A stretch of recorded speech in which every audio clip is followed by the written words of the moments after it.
आणि महाराष्ट्रातल्या अनेक त्यामुळे काळामध्ये बरोबर काय बोलतात ते आज सुद्धा ऐकतात.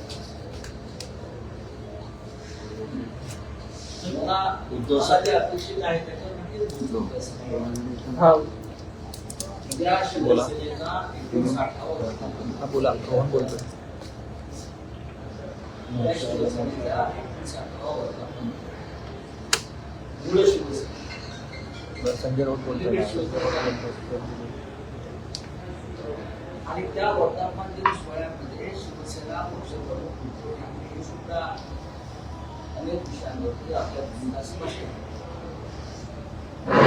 लोकांच्या मनामध्ये शंका आहे, संभ्रम आहे, संजय राऊत बोलतो उत्सुकता आहे, असे अनेक विषय आहेत. त्या विषयावर ठीक बघ उद्धव ठाकरे बोलतील असे सगळ्यांना अपेक्षा आहे आणि नक्कीच ते आज राज ठाकरेंची पत्रकार परिषद आहे. उद्धव कसं बोलणार आहे, खरं तर दोघं भाऊ एकत्र येणार यावर काय खरं तर आता सगळ्याला त्याच्यामध्ये शंका घेण्याचं कारण काय, आम्ही स्वतः या सगळ्याच्या बाबतीमध्ये एका चांगल्या भूमिकेतून चर्चा करतो. पण शेवटी उद्धव ठाकरे व राज ठाकरे हे दोन बंधू आहेत, त्यांचे पक्ष जरी स्वतंत्र असले तरी शेवटी ते दोन बंधू आहेत. आणि मला खात्री आहे आमच्यासारख्या चाहत्यांना की नक्कीच महाराष्ट्राच्या कल्याणात आणि मराठी माणसाच्या दुसरी गोष्ट की मध्येच मुख्यमंत्री भेटले होते राज ठाकरेंना, त्याच्यानंतर वेगवेगळ्या चर्चा सुरू झाल्या. मुख्यमंत्री या राज्याचे मुख्यमंत्री एक राजकारणाचं कारस्थानी नसते.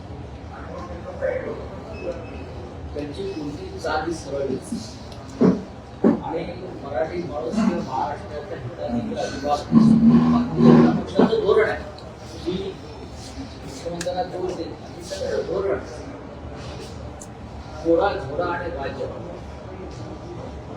हिंदूंचे तोडा, मराठी माणसाचे आणि राज्य त्यांचं धोरण.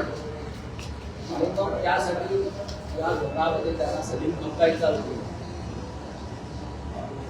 इक्बाल लुच्चीही चालतो, उद्या दाऊद इब्राहिमचा. हे त्या पक्षाचं धोरण आहे, आमचं धोरण नाही. आम्ही एका वैचारिक भूमिकेवरून काम करणारे लोक आहोत. जसं काल माझ्या शरद पवार साहेबांनी सांगितलं की जे भारतीय जनता पक्षाबरोबर गेलेले आहेत त्यांच्याबरोबर वेगळी करणार नाही, पक्क धोरण. शरद पवार काल बोलताना म्हणाले की संधी साधू लोकांना सोबत घेण्यासाठी साधू. शाहू फुले विचार आंबेडकरांची विचारांचे जे लोक आहेत त्यांना सोबत घ्या, मात्र संधी साधू लोकांना सोबत हे घेऊ. होते तेच बोललेले आहे. आणि वारंवार हे सांगत होते की माननीय शरद पवार साहेब अशा प्रकारच्या कोणत्याही प्रवृत्तींना जवळ करणार नाही. शाहू फुले आंबेडकर हा जसा या राज्याचा विचार आहे, तशी आम्ही सगळे लोक त्या विचारांबरोबर बाळासाहेब ठाकरेंचा विचार करू आहोत. महाराष्ट्र एकसंघ ठेवण्याचा आणि महाराष्ट्राच्या शत्रूशी लढण्याचा त्याच्यामध्ये आम्ही तडजोड करणार नाही. जे संधी साधू आमच्याकडून त्यांना पार्टीचे असतील त्यांचा विचारही करेल.